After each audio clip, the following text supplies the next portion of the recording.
నేటి మంచి మాట కలత చెందకు.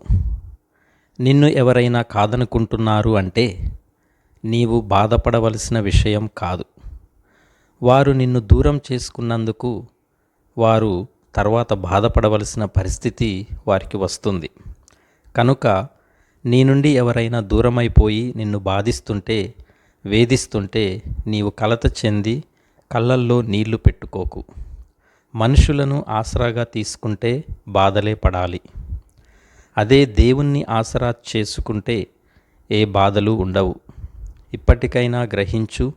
ఎవరిపై నమ్మకం పెట్టుకొని నీవే నా ఆధారం అని వేరెవ్వరిపై ఆధారపడి జీవించకు. ఎదురు దెబ్బ తగిలినప్పుడు ఆ కాలుకి తగిలిన దెబ్బ మూలముగా కారే రక్తాన్ని, ఆ గాయాన్ని శుభ్రపరచుకొని కట్టుకో. అంతేగాని ఆ గాయాన్ని మరింత పెద్దది చేసుకోకు. నీకు ప్రస్తుతం తగిలిన గాయాన్ని మాన్పుకోవడానికి మాత్రమే ప్రయత్నించు. అంతేకాని అసలు ఆ ఎదురు దెబ్బ కాలికి ఎందుకు తగిలింది, ఎలా తగిలింది, ఇవన్నీ మరల ఆలోచించి బాధపడటం వృధా ప్రయాసే కదా. అదేవిధంగా నీకు దూరమైపోయిన వారిని గూర్చి ఎక్కువ సమయం నీ జీవితంలో నీకున్న సమయాన్ని ఆలోచించి వృధా కానివ్వకు. మనల్ని అర్థం చేసుకున్న బంధాలు, స్నేహాలు మనల్ని కాదనుకోలేరు.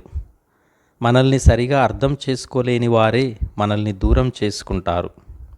అయితే నిన్ను అర్థం చేసుకొని వారిని గూర్చి నీవు మరింత బాధను పెంచుకోకు.